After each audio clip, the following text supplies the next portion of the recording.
We did something called the Pop Quiz at the World Juniors, which was a one-question version of the quiz. It was a big hit. It was better than the quiz. O claims he was the champion of the Pop Quiz, even though Frankie and Dregs weren't there.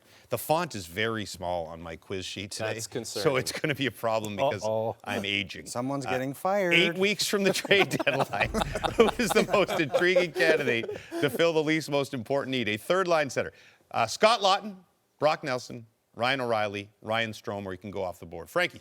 I'm going to go Ryan O'Reilly because we know it works. He was here before. He knows the coach. He knows the players. He knows the city. He knows the market. And we know that Ryan O'Reilly has the type of game that lends itself to playoff success. For everything that he does well, face-offs, matchups, you can put him on against anyone you choose to. So for all the reasons above, Ryan O'Reilly is the best fit. Scott Laughton, he just seems like a Craig Berube type player. He can score, he can defend, he can penalty kill. I've loved this guy for a bunch of years, and I've never known what Philly's intention is to do with him. I don't know how you could watch this guy play on a nightly basis and say we're possibly going to move him, but I would love Scott Laughton in that 3C hole. I'm going the Ryan Strome. I don't think that the Flyers will take less than a first for Laughton, and I don't think that Brad Treliving wants to give that up.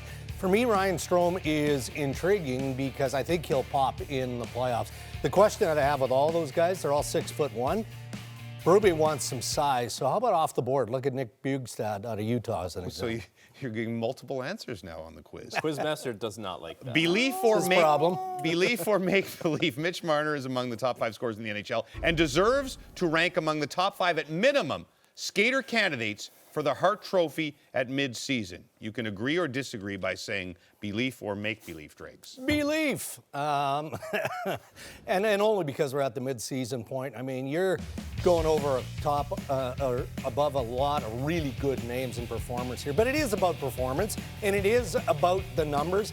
Most noticeable for me is how Marner performed in the absence of Austin Matthews. Belief, I'd actually have him at number 1. I'd have him as the Hart Trophy leader going into the midpoint of the season. It's biased because I watch every shift. And if you're just going to look for someone that has a zillion goals or a zillion assists, which is impressive and important, but just his contributions on a nightly basis, killing penalties, best player Austin Matthews out. He has been the guy that's got it done for a team that's atop the Atlantic Division. A clean sweep across the board. It's Belief for all those reasons. Matthews has been out. Tavares has been excellent. Mitch Marner's been right there. So it makes sense that he would be top 5. Agree or disagree, if USA wins the Four Nations face-off on the heels of back-to-back World Junior titles, it should be regarded as the #1 nation in men's hockey in the pecking order in the world for the first time ever. Agree or disagree, Frankie? Agree, because listen, if you win the feeder tournament to the professional hockey ranks, the NHL 2 years in a row, and then you win the best on best with all the big boys, yeah, you deserve to be regarded as the #1 hockey nation. If that's not the case, then I don't know what more you need to do. No, I disagree, and I think you need a wider scope because the Four Nations is not all of the best players. Some of the best players are going to be there. I need more, perhaps, around the Olympics. Yeah. I'm going to agree. I have no idea what a feeder tournament is, but if that's at the World Juniors, they dominated the World Juniors. And if you look at that team for the Four Nations face-off, they're stacked, Jimmy. It was sad watching the U.S. at the World Juniors. They look like Canada, it was sad to say. Not for Americans. No. Which was the more extraordinary moment in hockey this week? It's a video daily double. Nikita Dynyak drops his cell phone out of his pants in the KHL. Fine. Or Marie-Philippe Poulin, Superwoman goal in the PWHL in Vancouver. That was spectacular. Which one do you like, O? Cell phone drop. My guy, why are you carrying around your cell phone? It was a mistake. It dropped off his locker and into his pants. That's what he said. Stop with that excuse. That guy was texting or checking up on something during a professional hockey game.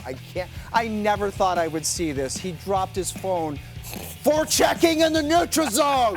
You can't do it. It's so ridiculous. Obviously, the Superwoman goal. Maybe he should use his cell, call Marie-Philippe Poulin, and get some tips. Oh, very well. Because this goal is next level, right? I mean, she's typical of the greatness that she's brought to women's hockey in Canada, just simply because she never quits. Cell phone drop. Listen, I finished my career in the KHL. I only played 7 games. My hip popped on me, and that was it. But I saw a lot of weird stuff. Never did I see holding a cell phone on the bench and onto the ice. And I saw a lot of weird stuff. Well, I mean, we see in the NFL when they do it for a celly. Maybe he had a celly plan, but it didn't work out so well. Slide that over to Dregs. Yeah, he had multiple answers on question 1. He slammed his fist on the table in question 2. He linked in both answers in question 4. It was a tour divorce. by Darren. And then he gave us the Buzz Lightyear eyebrow to finish it off. That is how you win the quiz.